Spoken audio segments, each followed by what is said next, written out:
Thank you for having me. I'm going to talk a little bit about my connection to Anantabai and how this came about in the course of the talk. Uh, Primarily, I want to provide a kind of introduction to the thinker Ivan Illich, who I don't know how well known he is in India and in the West. In North America, he's very marginalized at this point and only slowly being rediscovered. Recently, a book of his was published. Can you see this book? Anyone? Yes.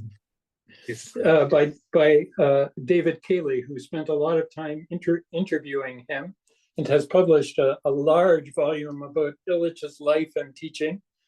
And it's just come out, and they're republishing some of Illich's other work. In any case, people are curious about him again. He died in 2002. I think the best way to locate him, and that's what I want to do at the beginning, is to think of him in the category of some thinkers who are well known in Europe and the West: Walter Benjamin, Agamben, Foucault, Hannah Arendt, and of course Gandhiji. I think he is most easily understood probably in connection with Gandhiji. He doesn't refer too much to Gandhi, although I think he knew him. But I think you'll see as I go along that there is a connection between the kind of combination of thinking and living in Illich that you also find in Gandhi. On the one hand, there's a very extensive theoretical critique of technology and how it affects us. You can see in the kind of cartoon picture on the left, Illich is portrayed as plugging his ears and seeing all of the televisions and computers and equipment coming down and trying to find a moment of calm in the middle of that. But he was also very interested in understanding the impact of technology on the human being themselves and how we were reshaped by technology. So he developed a lot of intriguing intellectual ways of grasping that.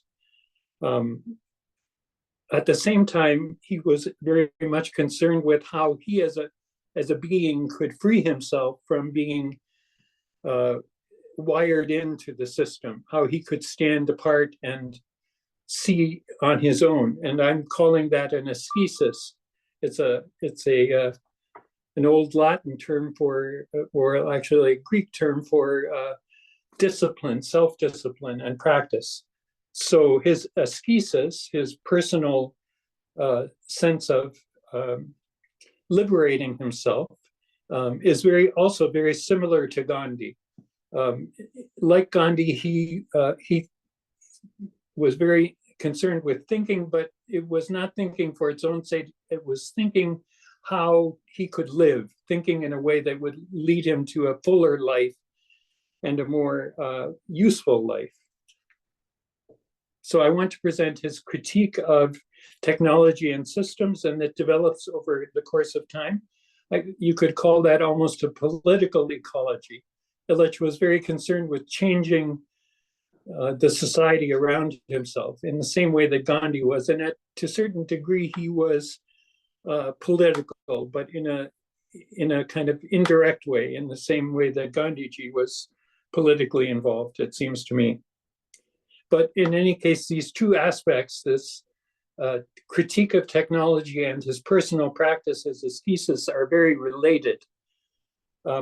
I wanted to start with this long quotation, which I put in the outline, and I want to read it now because I think it gives a sense of the anchor that Illich found in his own life.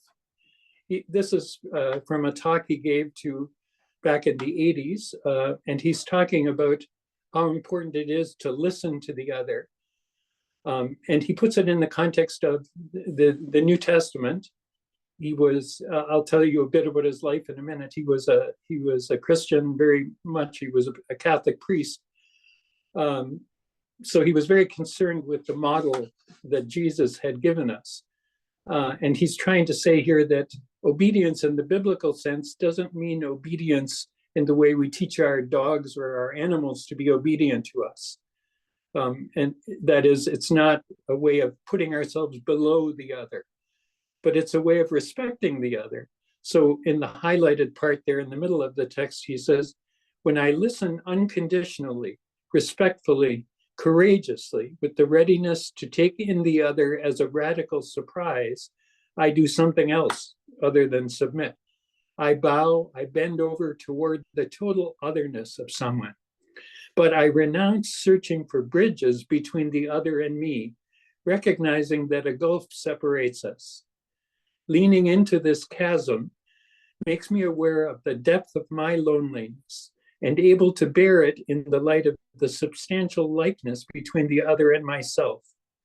All that reaches me is the other in his word, which I accept on faith.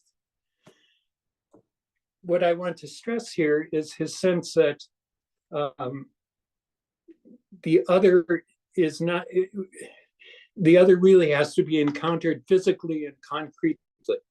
We have to acknowledge the differences. We have to recognize that we don't understand the other, that we need to listen to them, that there has to be a kind of openness. And so I think it's very important when he says, I renounce searching for bridges between the other and me, recognizing that a gulf separates us. So we don't assume that others are our friends or enemies, but we listen respectfully and we take a risk in listening. All of those things are very important to Illich. And for him, this is the anchor. He spent his life focused on a kind of hospitality and recognized how important hospitality is in the journey of an intellectual or of anyone in that sense.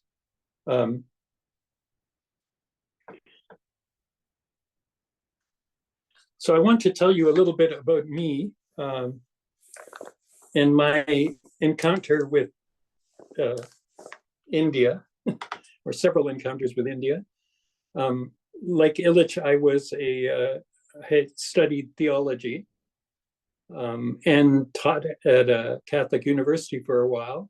And then I worked in a retreat center. So I spent my time arranging people to come and give workshops, very much like you're doing here. And in the course of that, I met a lot of interesting people. It was a wonderful job that I did.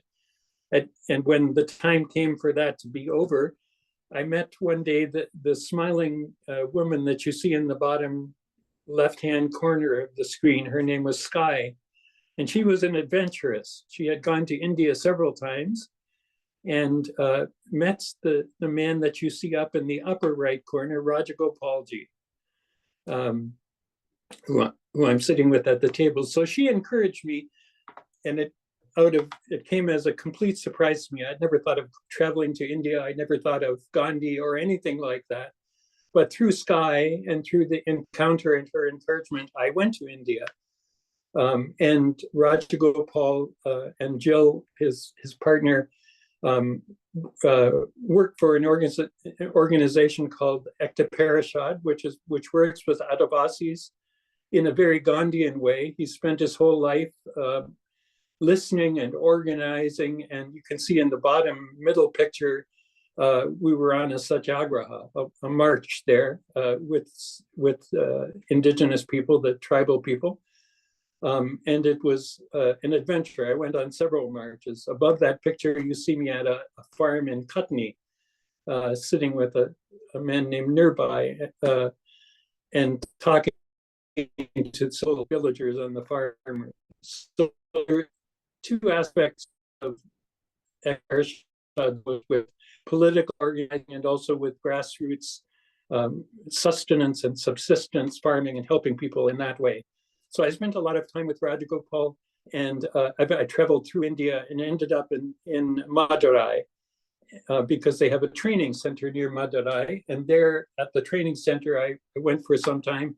I met the man that you see in the bottom right corner of the screen, Jay Prakashamji, who has now gone on to his next life. And Jay Prakasham had a profound influence on me. he was a retired professor, and he used his retirement pension to fund a journal, which had a very small circulation. And he like Anantabai, he was very good at collecting people to write essays. So Jay Prakasham collected me, and I wrote several essays on my experience, my encounter with Gandhi in India, and we became very close friends. He was very much a mentor to me.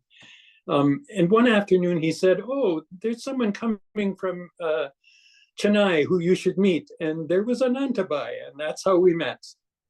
So Anantabai and I have kept in connection for the last 10 years, mostly by email.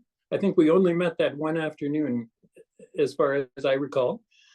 But we've had a very intense and good working relationship since then.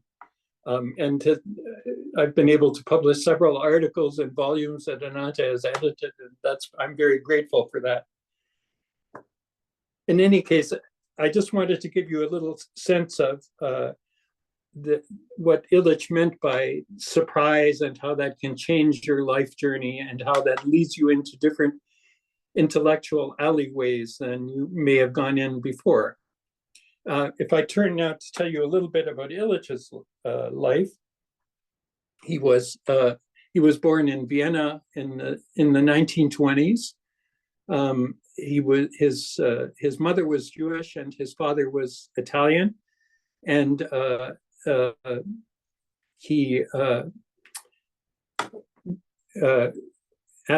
during the Second World War, they were forced to leave Vienna because of his mother's Jewish heritage, and they went to Rome, to Italy, which was safer then. And while there, he started studying.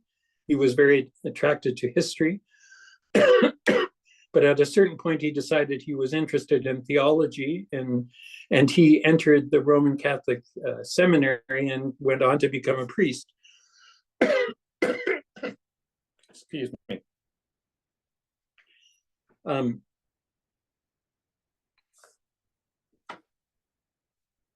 What else did I want to tell you? So after the war, he got a doctorate in Vienna in history. And then he was going to go to the United States to go to Princeton to do a postdoctoral work. So he traveled to New York, and this is where the element of surprise comes up.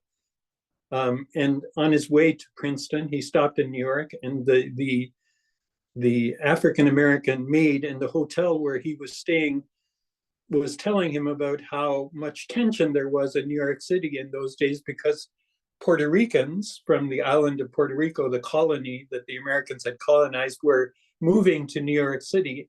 And there was a lot of tension and friction between the Puerto Rican community in New York City and the African-American community in New York City.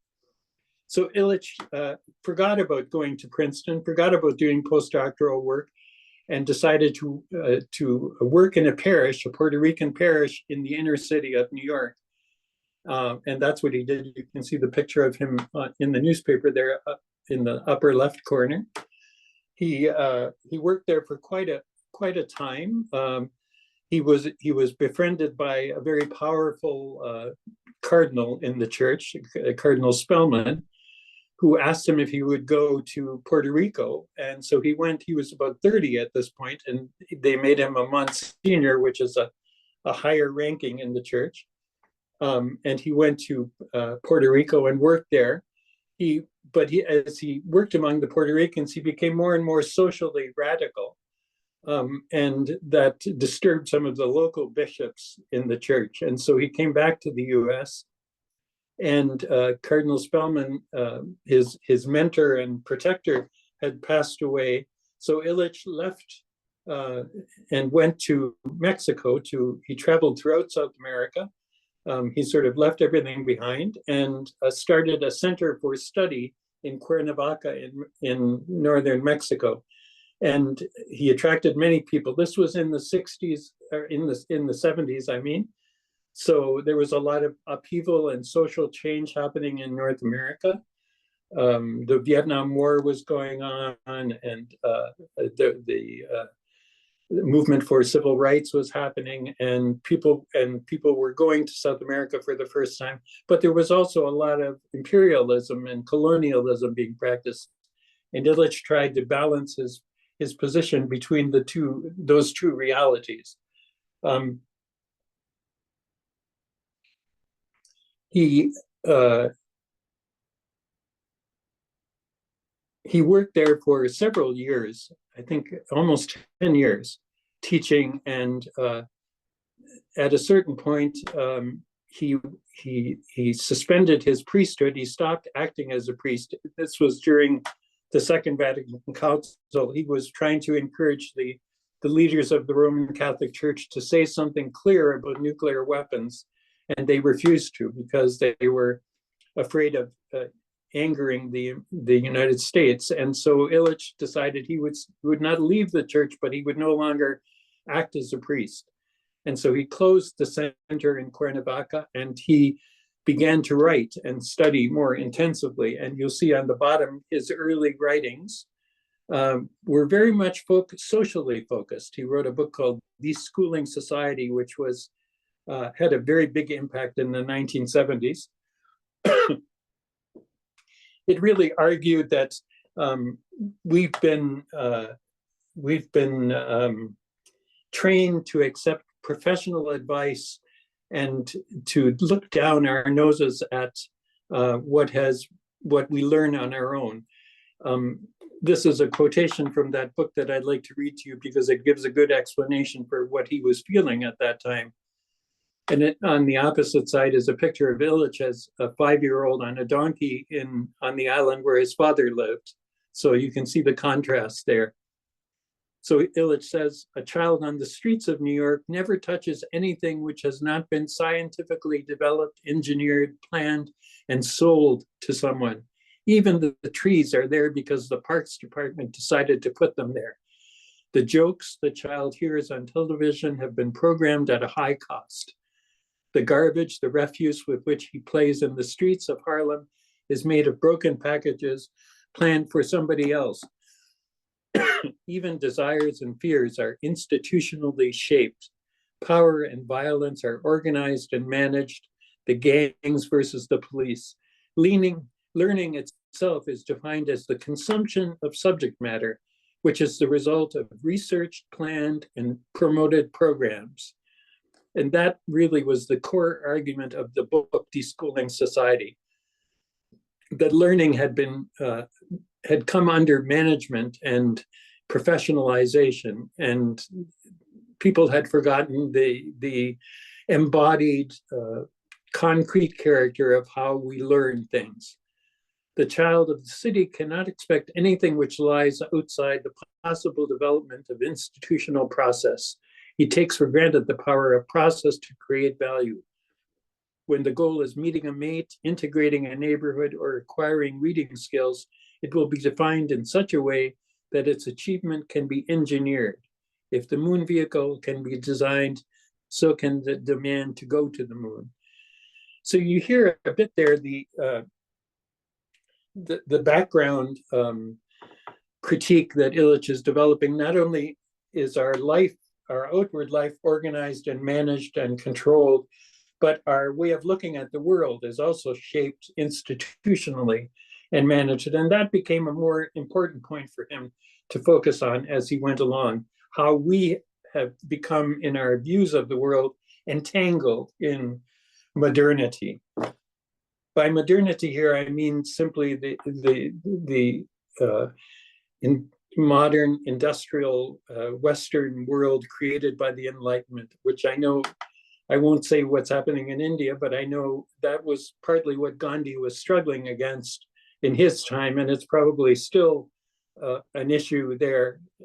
My sense is it's still an issue in India now, how far to go down that road of modernizing and westernizing, and how to hang on to one's own traditions in the middle of that. So Illich's second book, which was very important, was a book called Tools for Conviviality.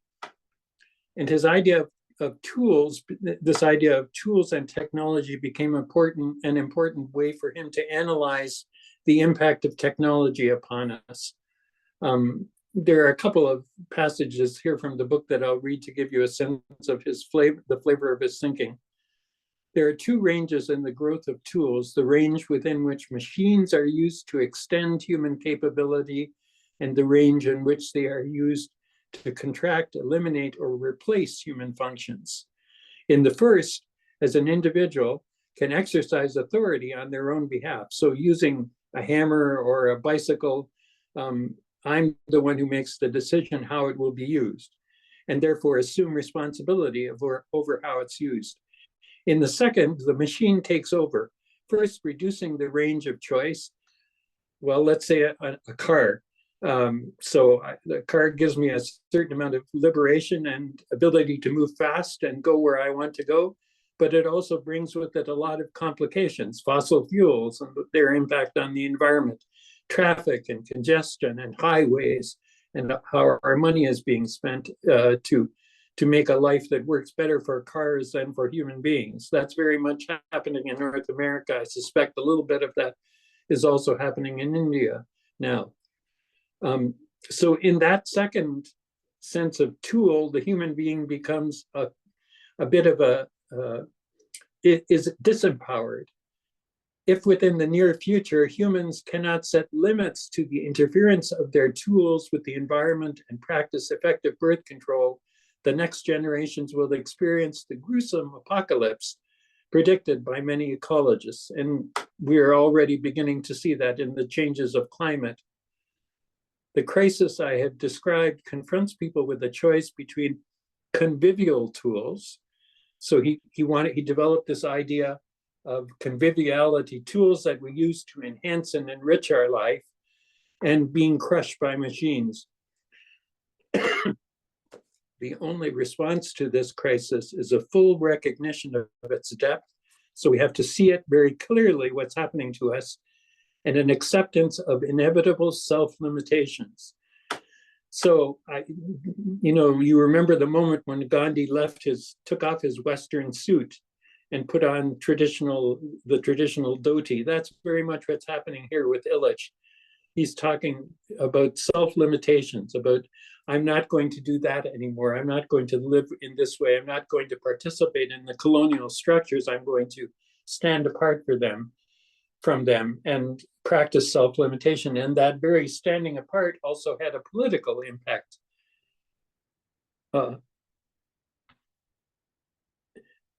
So as he goes on, he in the course of the 80s and 90s, as you remember, computers came into our life, and the systematization of our life increased in profound ways. So as Illich went on, he began to turn toward a deeper analysis of technology and the shift from simple tools to systems. And he began to see that it's a different thing when we become integrated in a system and when we use a tool. And he was very focused on the impact of these systems and how entangled we were in them, not only in the sense of moving around like the traffic, but in the way we look at the world as well. He thought that our view of the world was increasingly shaped by the machines. We started to think of ourselves as on the model of the computer that we constructed, and I think that's still going on, isn't it? We still, in the earlier stages, when the alphabet was developed and the book, we thought of ourselves on the model of the book, having an interior that we could reflect on. So it was very much, it shaped the way we looked at ourselves. When we shifted from the book to the computer, we didn't think of our inside. We thought of ourselves being brought into a structure and a system outside of ourselves. And our identity in that system is something that we still struggle with defining, but it's very different than the way we thought of ourselves when we were reading books. So that's just a small example of him trying to see the transformation that had happened. Now, if we think of ourselves as being a part of the system created by the world of computers and all of that, it's very difficult for us to even remember what it was like before that happened. When I went to India, there was no Netflix. I did have a computer, and I had a blog, which I posted. So my connection to people in North America was limited to what I wrote in that blog. Now here I am talking to India and to all of you people on Zoom. So things have changed, and this has become the new normal, this integration and worldwide connection that we have. There are many wonderful and exciting aspects to that, but it does have a profound impact on us, and it reshapes the way we look at things. So we think of ourselves, Illich argued, in a much more disembodied way now. We have a sense of our own limitlessness. We can fly to India, we can fly to Canada, we can connect to people in India, we can cross all kinds of boundaries. But of course, in the background, we know that the world in which we live is very much a limited world. And the sense of limitlessness that we have experienced with our technology is a kind of illusion in a way. We also have a sense of being more hyper-individual, more isolated and disconnected from others. And we have a sense that there are no absolute norms. We create meaning as we go. So for Illich, this was all a very disturbing development. He wanted to find a way to think about the present by looking from the mirror of the past. And so he wrote several works where he traced the movement from the book to the computer and its impact on us. He tried to talk about what did our life look like before we were integrated in the system. And he developed several ideas that were very important. One of them was the idea of subsistence. So what he meant by subsistence is that when we we live within our local environment, we grow food or we buy local food, we connect with the local community, we're engaged with them. That is the basis of human existence, and it's very much an embodied practice. I walk to the store, I interact with the people in the store, I work in my garden, I get dirt under my fingernails, and then I have cucumbers for lunch. This is what we're doing right now because I have a garden full of cucumbers. He also wanted to talk about the vernacular culture. And vernacular was a word, we'll come back to this a little later, but it's the language that we learn from our mothers. It's the way we, learn to speak before we go to school and are trained in a formal way about what language is. He also looked at how the rise of capitalism has reshaped things. So he talked about what he called shadow work. So when in pre-industrial cultures, he thought there was a natural kind of division of labor between males and females that on the basis of gender. So there were certain things that women did in cultures and certain things that men did. And those two that shared collaboration was a very common thing in subsistent cultures before industrialization. But what happened in industrialization was women were told to stay in the home and not be workers, and men went off to work. And so Illich argued that the work that women did in that context was called shadow work. It kept capitalism working, and men wouldn't have been able to go and work in factories if women were not at home cooking and raising children. But it was unpaid labor. And in a sense, it supported capitalism. But the other thing that happened was that gradually, as the feminist movement had some impact on social order, women were also integrated into the workforce and regarded as just in more or less the same way as men, not treated as fairly as men and not paid as well as men, but expected to work in the same way that men worked. When Illich wrote this book in 1982 called Gender, it was at the height of the beginnings of feminism, the second wave of feminism. And of course, it had a very negative impact. Feminists heard him saying that the ideal was that women and men worked in different spheres in the pre-industrial society. And that's not what he meant. He was just trying to find the point at which things changed. But what happened was that he was marginalized from then on. Several people wrote very critical articles about him, and a lot of his work was dismissed, and he was no longer regarded as the leading intellectual of his time. So that had a great impact on his life. So I've told you a little bit about his method there that he develops in the books Shadow Work and Gender. I want to talk about the painting. This is Van Gogh's painting of the Good Samaritan. Illich, for him, that was the key story in Jesus' teaching and in the New Testament in general. And he spent a lot of time reflecting on it and interpreting it. I'll just tell you a little bit about it. The way he saw it, he said the story is often misunderstood to say to answer the question, how should I treat my neighbor? But really the question that is put to Jesus by the Pharisee is, who is my neighbor? Who do I have to treat as a neighbor? And in response to that, Jesus tells the story of the Good Samaritan about the man who had been beaten up by robbers and left lying on the side of the road, and how a priest and a Levite walked and saw him on the other side and walked on the other side and left him there. And then suddenly a Samaritan, which really is a Palestinian, came along and saw this man who had been beaten up. And as Jesus tells the story, it says he was moved in his belly, in his gut.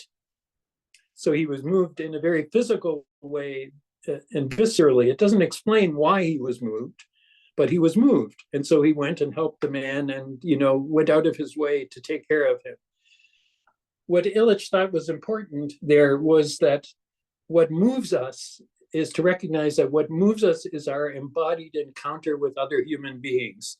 And sometimes another human being or another situation reaches out and grasps us, and we realize, I have to do something about this. This is important. So Illich talked about in the second last heading there, the ethics of the gaze, how we look at the world and what we see and what we overlook. I'm struggling very much with this right now because we're all going on living as normal while a horrendous bombing is happening to the Palestinians in the occupied territories. And there are genocides happening in Africa as well. And yet we go on. We overlook it. It troubles us, but we have to keep moving with our own lives. So that area of what we pay attention to and what calls to us was very important. And he was very concerned with how can we remain open enough that when we come up the road and see this person on the side of the road, we'll actually see them and respond to them. He went on to talk a little bit about how that, and for him, that's the core teaching of Christianity and Jesus. So he went on to talk about how the church took that teaching and institutionalized it. And he was very critical of the Catholic Church in its early evolution, and how it said, you should do this, you should be hospitable to your neighbor, you should help someone in need. So it turned the concrete encounter into an abstract idea. You should do this, and then to a series of rules. And Illich thought that was very distorting of what happened. And then the second wave of his critique was how the Enlightenment, or what he called modernity, said, oh, religion was wrong, we're going to do something different, we're going to live on the basis of reason and rationality. But in fact, he said, the modern world was very much focused on overlooking things, like overlooking the consequences of industrialization, overlooking the poverty of people who were working there. And you remember Gandhi meeting the women in India who were working in England, who were working in the factories, and how there was an immediate connection. So modernity disguised those things and said, we're getting better, we're globalizing, the whole world is developing. When I was growing up and going to school in the 70s,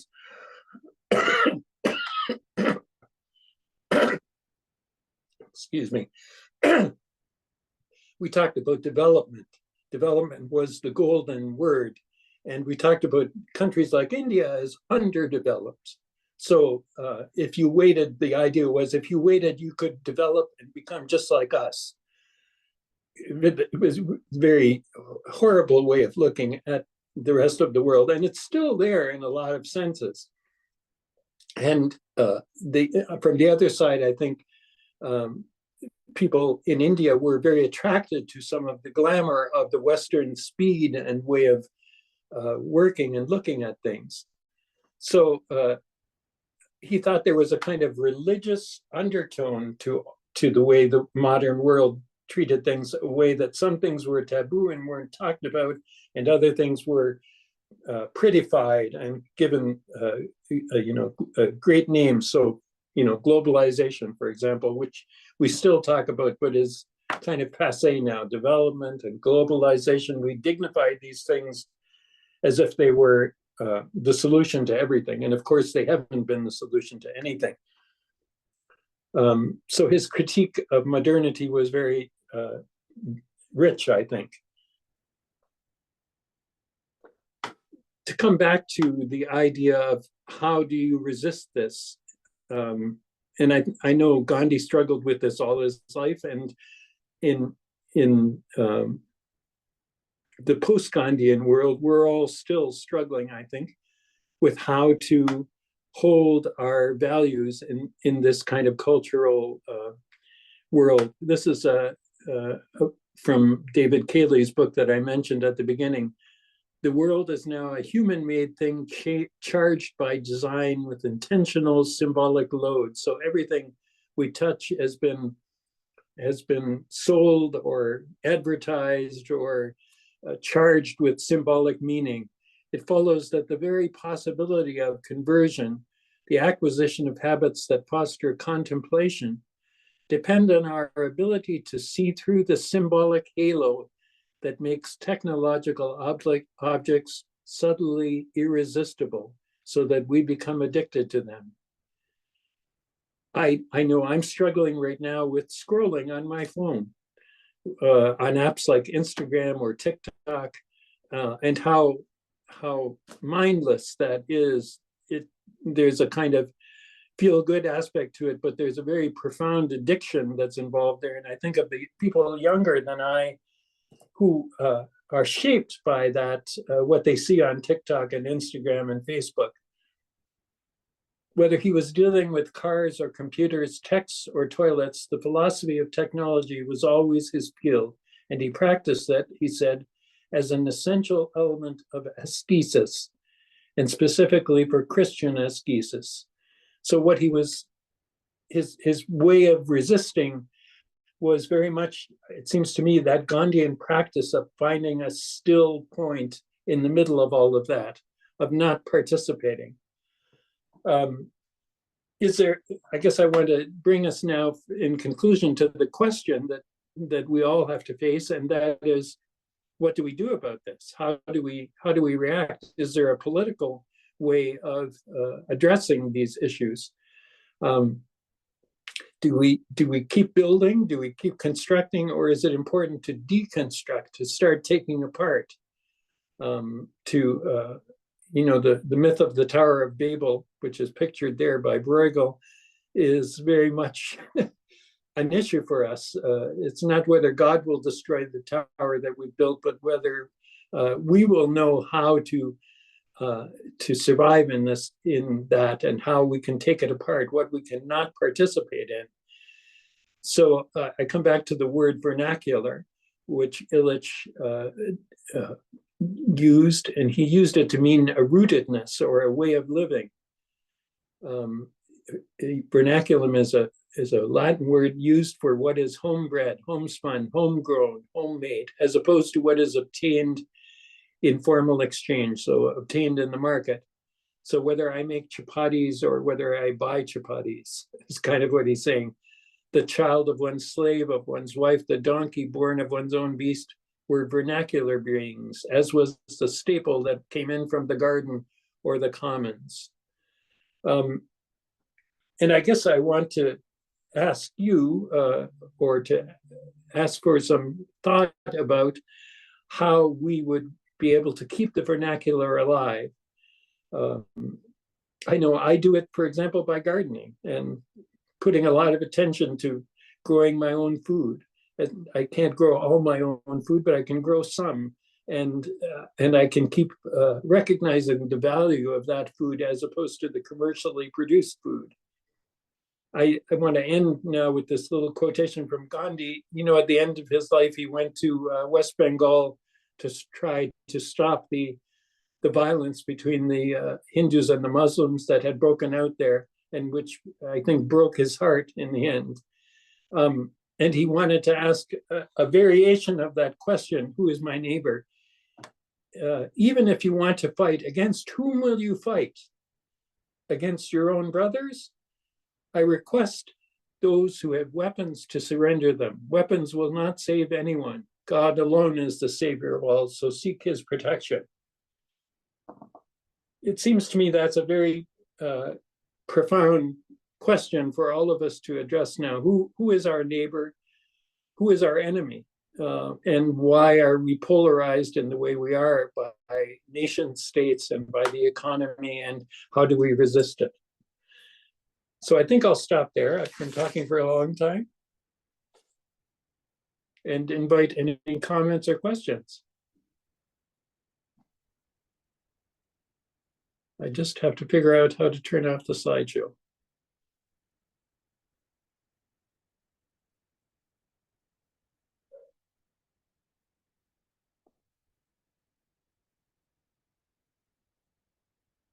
Hello, Randeep. So Yeah. thank you, Paul Bhai. Thank you, Randeep. Please, yes. Thank you so much. It was a really very inspiring and very inviting presentation. And you are very right. We, marginalized such kind of creative work, particularly when we see the work of Ivan Illich. And Purushottam Agrawal, who talks about vernacular modernity, and something which is very, very inviting these days in sociology also. We are very much, inviting these scholars to revisit our, classical understanding of education in particular of society in general. So I have been, I studied Ivan Illich, but this presentation gives a lot of new, insights to engage with again and revisit with the work of Ivan Illich. So thank you. And now I request respected participants to share their comments and reflections.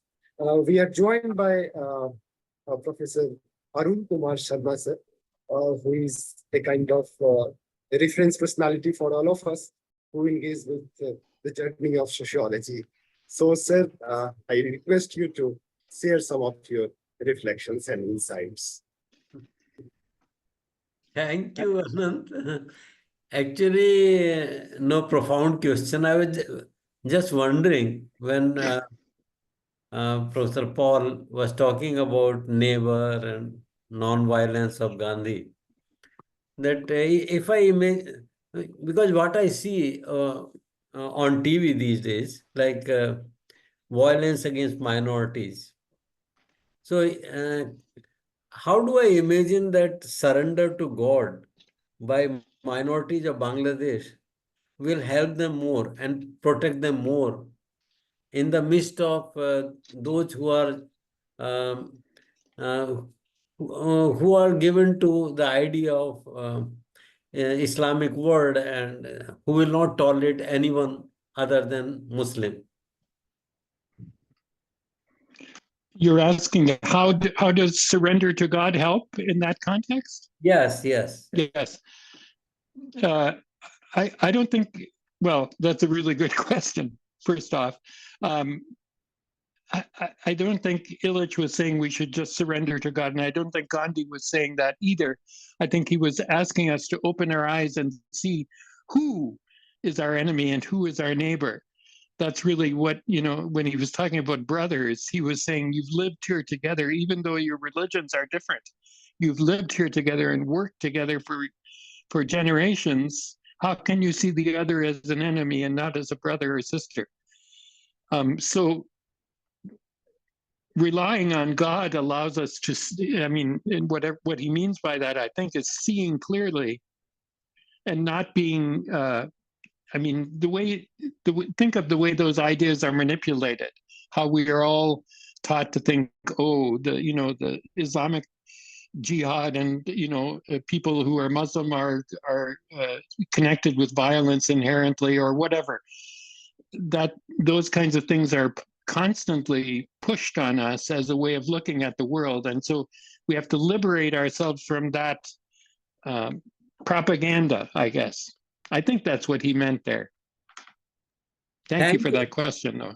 Thank you, sir. Thank you. Yes, yes. Now I request Alok Tandonji, who is a Gandhian scholar, to share some of his reflections.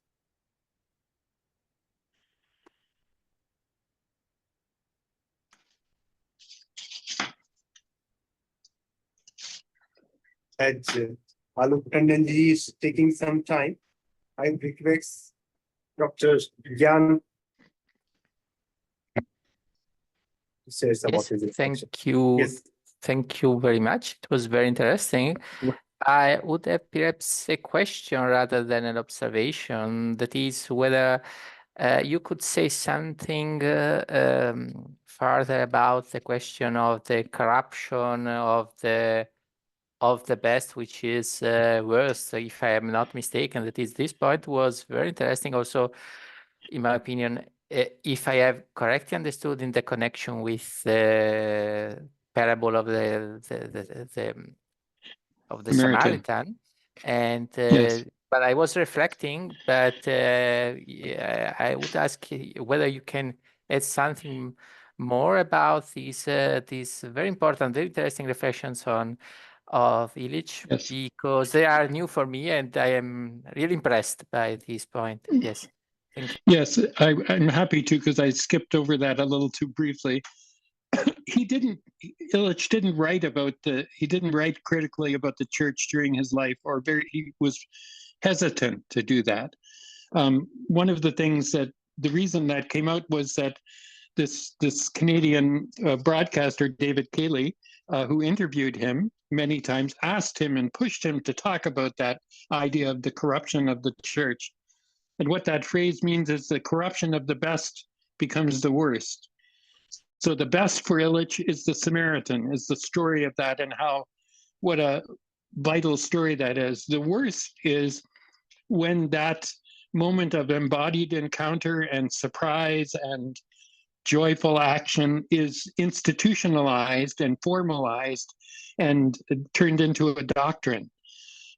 So that's the first stage. The second stage is when we get in the West, in Europe and North America, when we get to the notion of, to the time of the Enlightenment, people said, well, religion has only caused war and violence among us. We're going to leave religion behind, and we're going to live in a world of rationality. They actually believed, or they promoted that idea, that we could leave the religious divisions behind. Illich is arguing that modernity, in fact, is very religious, that it just took those religious ideas under the surface and transformed them.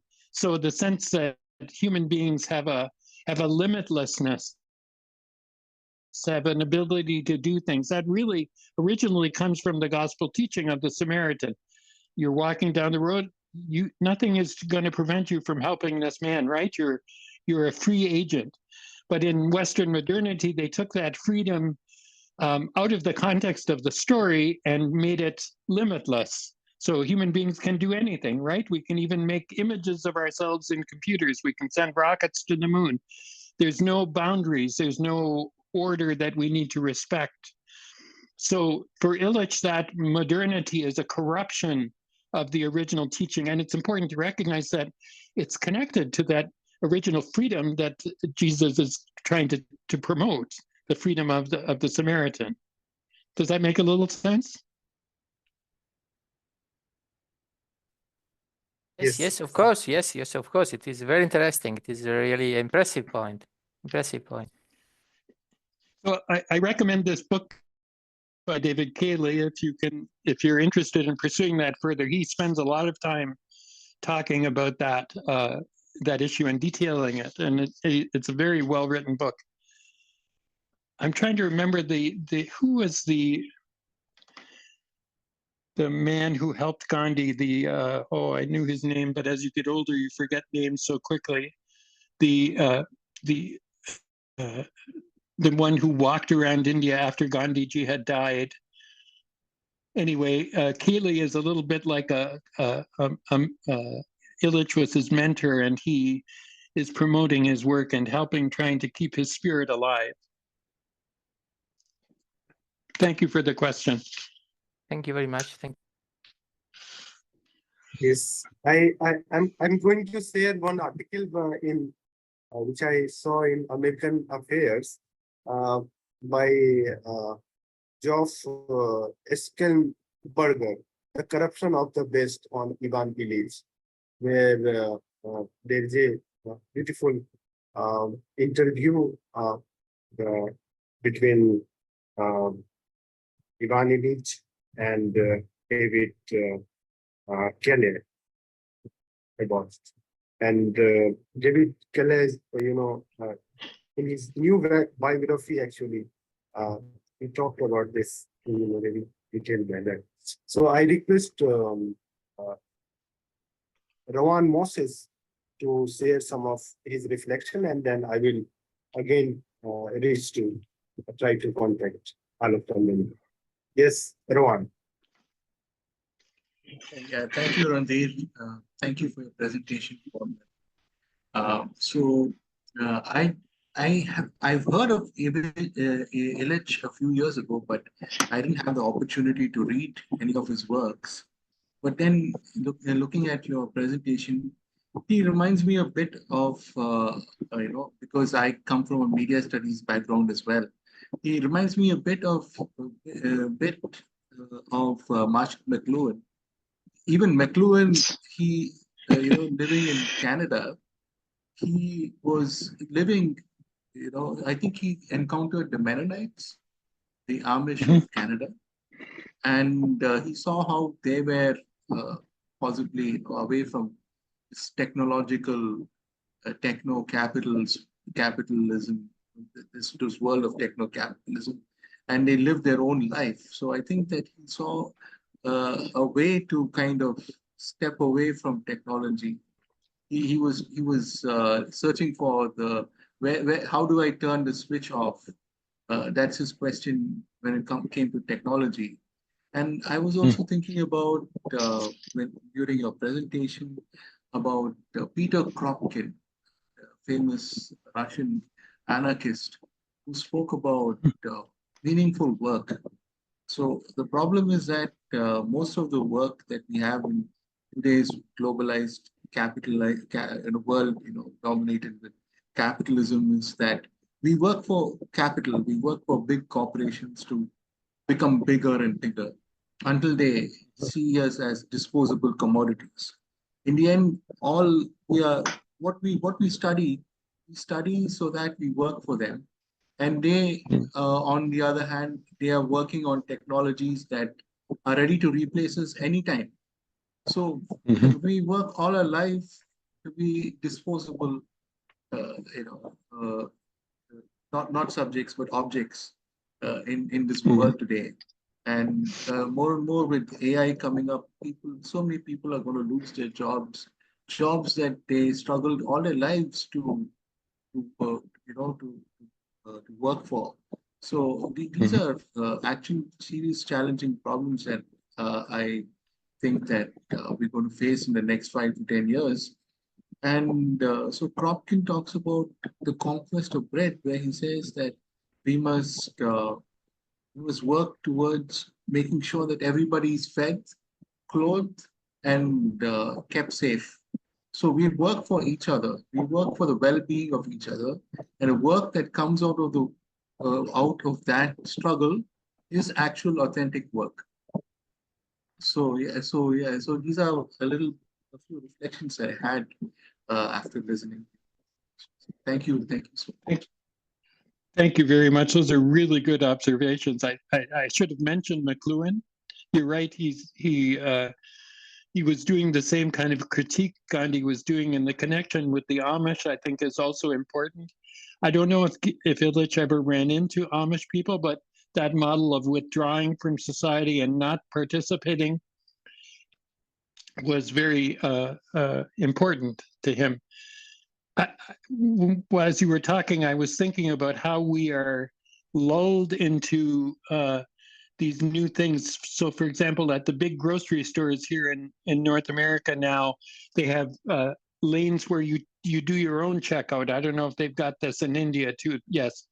So without, my first thought, I try not to shop in those big grocery stores. That's the first thing. But when I do, and I find myself, I could go through faster if I check my own food and do it without ever thinking, so I'm being turned into a worker for this company and I'm putting someone else, and no one's paying me, and I'm putting someone else out of a job because it's convenient for me in the immediate thing. So even those small kinds of things where you can resist and say, no, I'm not going to do that. I'm going to go to a checkout, even if there's a line there and I have to wait a little longer. It's silly in a way, but if we give in to each temptation, we'll soon be completely cornered and trapped, I think. Anyway, thank you very much for what you said. Yes, now I request Dr. Alok Tandon. Oh, Ranjit, thank you very much. And I was very, very much informed. And I was reminded of the books of Ivan Illich when I was very young. And at that time, they carried a lot of meaning to me. But slowly and slowly, that type of looking at the world has become very, very much utopian. And that romance of bicycle at that time, you can see it is no longer possible even in the small towns, because the person who is riding the bicycle, he may very easily be crushed by the coming car or any automobile. So the question is that can we reverse the ongoing march of modernity? And if not, can we make some sort of adjustments in that modernity by looking at the things in terms of Illich and Gandhi, so we can supplement the course of modernity? And how to look at technology and how to behave in this technological world is a new problem, because we are all seduced by the technologies. Today only I was just reading an article by Morojo. He's talking about internet centrism and this called solutionism of technology. So we are looking at the world in terms of not in terms of human beings, not in terms of human values, but only in terms of technological solutions. So how to, and this is all very much supported by the global capitalism, we all know. So how to reverse it or how to fight it, how to have a resistance? You may have a resistance, individual resistance, but that individual resistance will be mocked at, and even your children will not agree to that. So that type of situation is there, and we cannot move without that technological gadgets and that help.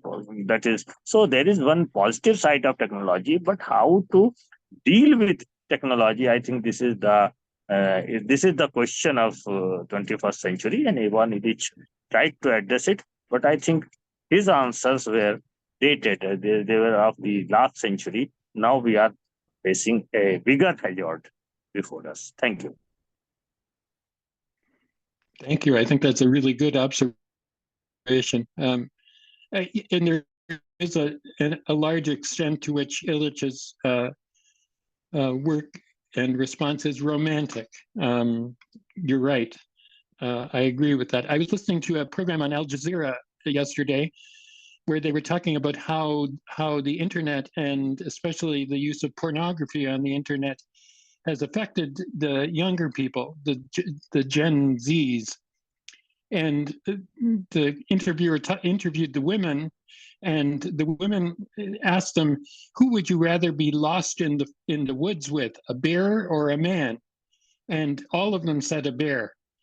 So there is this, and then she reflected on the sense of fearfulness that had been interjected in the relationship between men and women. I know in India now, you're in Delhi anyway, you're going through the crisis of that young doctor who was raped and murdered in the hospital.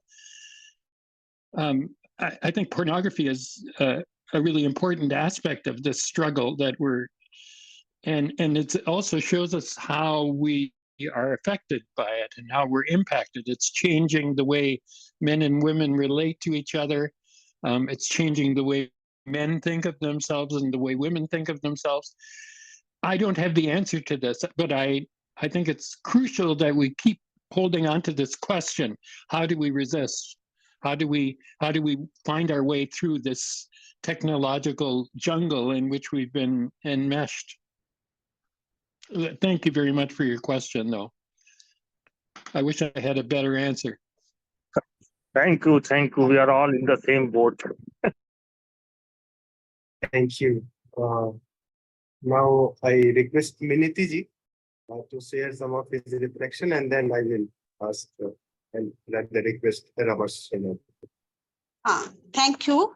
I would first say Paul Schwartzentruber's presentation. Hello, am I audible? Yes, yes. Yeah, was, as you said, very insightful. But I have also the same question, Professor Arun Kumar Sharma and Alaktonan sir asked about, something little bit about that. So it is a human instinct from the time immemorial. There is always fight, war, and violence because for the quest of power, that is always there. So, my query is, how do we convert those thinking? How does this conversion happen? What Gandhi and other thinkers were thinking, how to means the same ideas, how to get into the people's mind, the people who were ready to fight for anything. So that was, I think I'm clear what I'm asking. So thank you.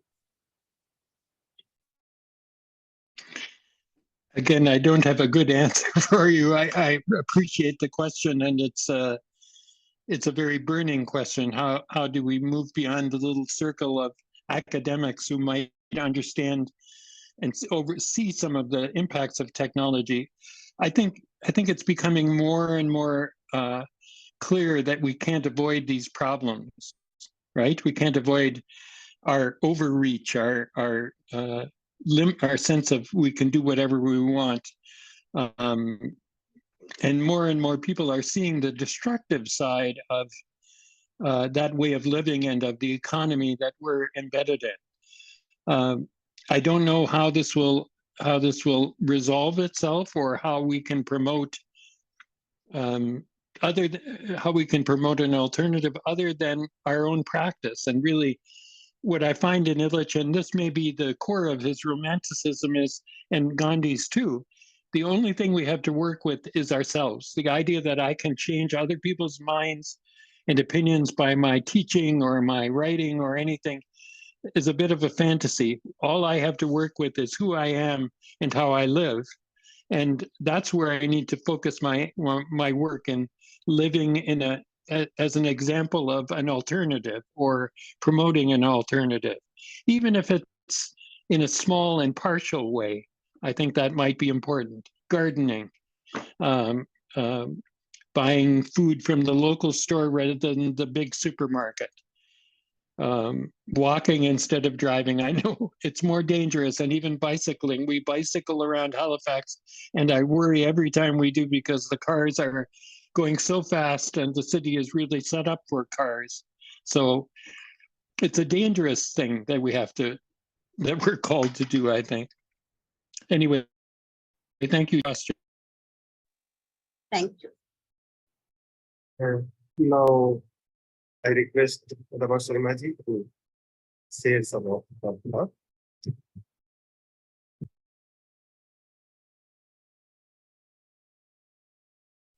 I request you to just unmute.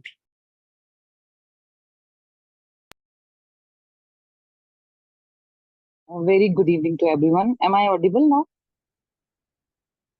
Yes. First of all, I want to congratulate everyone on this Founder Day of Vishwadin Center. When I joined, the lecture was in the mid, but I just want to share my reflection on Ivan Illich's contribution in sociology of education, as we find his deschooling as a subject is quite modern, as it is so significant in today's time, where we are talking about modern society and how we are learning through our own experiences, not only through formal schools, and where we read Gandhi's point of emphasizing on head, heart, and hand. I remember the one definition of by drawing out the best of the child from inside. So here we are focusing on modern technology. I see one effective result in the field of education, whereas in this thought we are discussing this a beautiful topic or some kind of education. We are actually using this technology, and it is supporting the idea of education of Gandhi and Illich. Even if we see the opposite side of crime in this field, as cybercrime is also prevalent with the presence of technology, but as society is in this stage, it is growing up, it is grooming up. So I can see the modern society, with the help of Ivan Illich's idea or Gandhi's idea, it will take a new stage, or it will come out as we are discussing like Bengal's situation right now, or the incident happened in Kolkata. See, these things are also educating us. Both are similar matter. So as I find the reflection of Ivan Illich or Gandhi's contribution of education in this field, and this is what I wanted to say. But the contribution of both in different times, it is very beautiful or similar idea we are getting at this time. And moreover, Gandhi's perspective of education, I think he has not discussed about crime or something like that. But Ivan Illich's some topics I have read, it has shown some light on this modern technology's contribution. But that's it. I wanted to say this. Thank you for this opportunity. Thank you. Thank you. Now, over to you, Anantava, if you have some comments.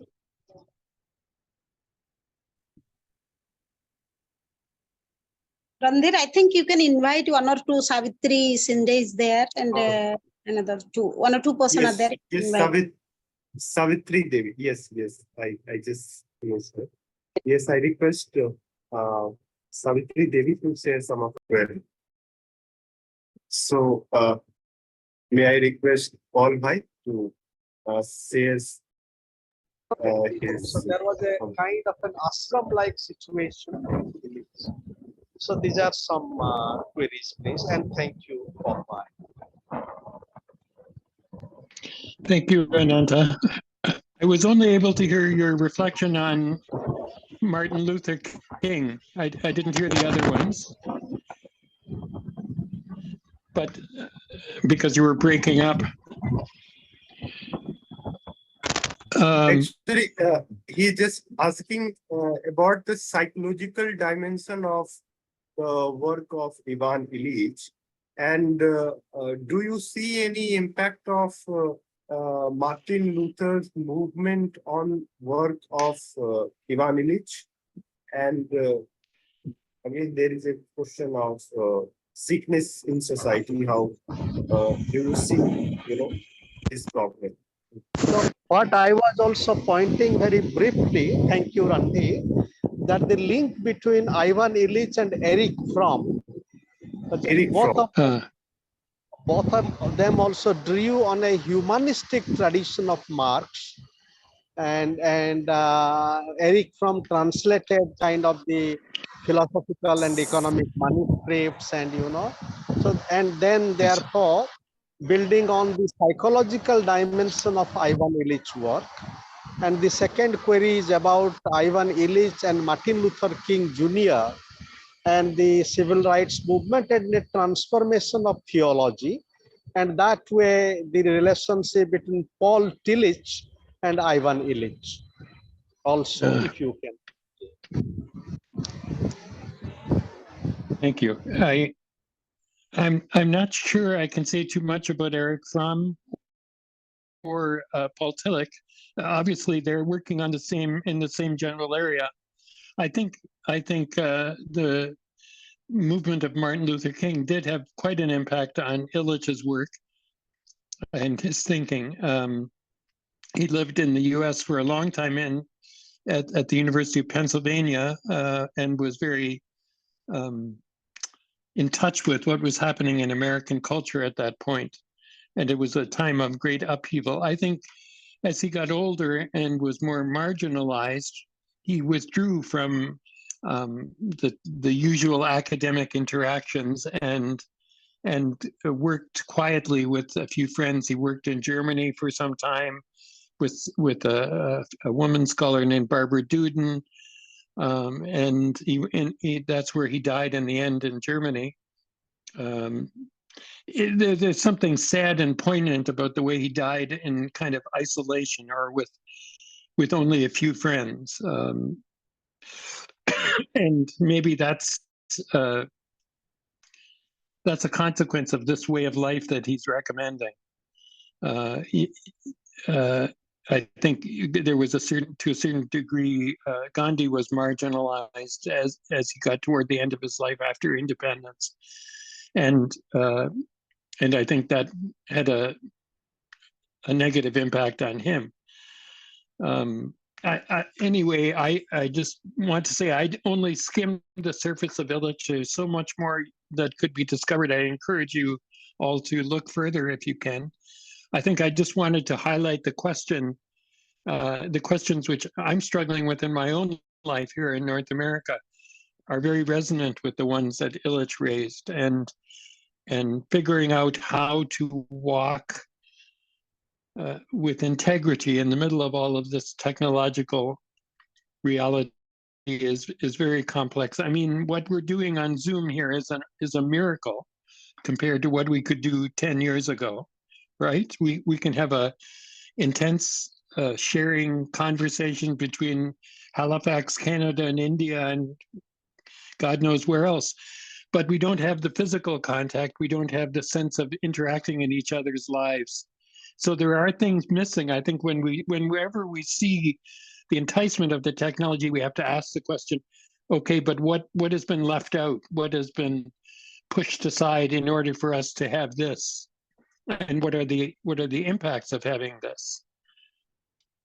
I still hope to come to India again, but I'll be very troubled by the flights and what that costs and the impact of all of that fuel on things. I don't know that will keep me. I very much want to come back to India, so I think I will still do it, but it will trouble me. I'll do it with a troubled conscience. Anyway, I just wanted to say thank you all for being here and being so patient to listen to me all this time. I'm very grateful. Thank you. Thank you. We are very much grateful to you, sir. Now I request Minitiji to offer a common vote of thanks. Thank you. I, Minati Pradhan, on behalf of Swadhyaya Sahachakra and Vision Idam Center for Asian Blossoming, would like to thank our today's chief speaker, Paul Schwartzentruber, for his very enlightening presentation. Thank you so much, sir. Thank you for enlightening us. I also would like to thank the attendees like Professor Arun Kumar Sharma, Professor Alak Tandon, Professor Gyan Luigi, Rowan Moses, Professor Rama Sharma, Dr. Savitri Devi, and the people like Dean B and Catherine Wrinkles who were present with us in our this learning journey. I also would like to thank our Facebook platform user and Zoom platform user and YouTube platform user who are learning along with us. So please pardon me if I've forgotten anybody's name, but I thank all of you for being present with us and learning. Thank you all. Thanks.